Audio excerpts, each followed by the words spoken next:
Je me suis intéressée et j'ai longtemps... Jamais de regarder. Je me suis intéressée et j'ai longtemps réfléchi au bonheur. En effet, nous n'avons qu'une vie. Alors comment faire pour que cette vie tienne toutes ses promesses? Comment faire de cette traversée un feu d'artifice de joie, un hymne à la joie?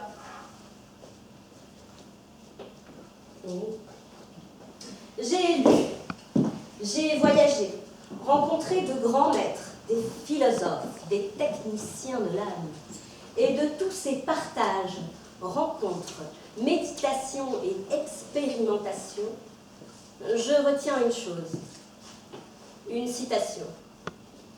Je ne me souviens plus qui elle était, mais peu importe. Elle disait « La vie est à la fois si belle et si cruelle que j'ai pris le parti d'en rire, plutôt que d'en pleurer. » Ah, ça y est, je me rappelle, c'est de moi. Nous sommes nés pour être heureux, goûter la vie à pleines dents. Et je me rends compte que ce n'est pas facile d'être heureux quand on est malheureux. C'est la conscience, c'est la distance qui nous manque. Pourquoi?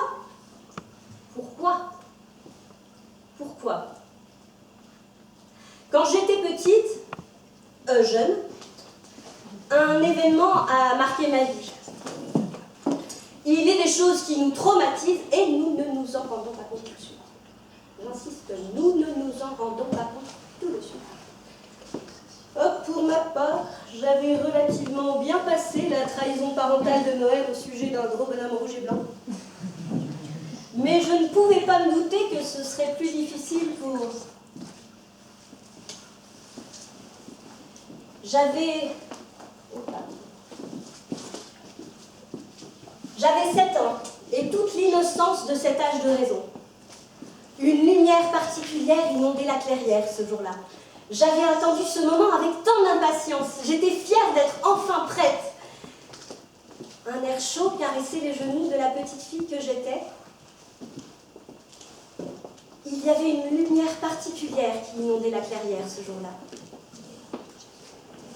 Le prêtre, lentement, s'approcha de moi et posa sa main sur mon épaule.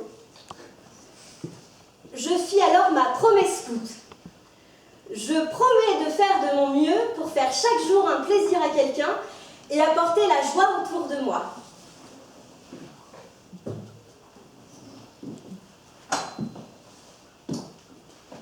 Je promets de faire de mon mieux pour faire chaque jour un plaisir à quelqu'un et apporter la joie autour de moi. Cette promesse était importante pour moi et je tenais à la respecter. Je me suis mise à devenir beaucoup trop polie, beaucoup trop gentille, complètement inadaptée. Je voulais aider les vieux. Il n'y a plus un vieux qui a envie qu'on l'aide et encore moins un vieux qui se sent vieux. Un jour, je trouve un billet par terre, je demande à qui c'est. Après, j'ai eu comme un doute. Au supermarché, je laissais passer les mamies, les femmes enceintes, les personnes qui n'ont qu'un article, les handicapés, les personnes à mobilité réduite. Et finalement, faire mes courses me prenait la matinée. Et elle m'a poursuivi cette promesse. Quand j'ai eu mon bac, tout naturellement, j'ai choisi de devenir infirmière. Parce que finalement, c'est quoi une infirmière? C'est un sourire, quelqu'un de rassurant, de disponible, une assistante sociale, une technicienne, une aide de sexe, une psychologue, une technicienne, une standardiste, une conne,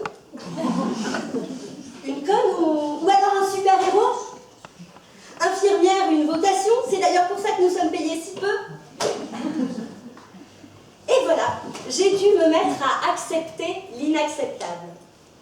Article R4311-7 du décret de compétence.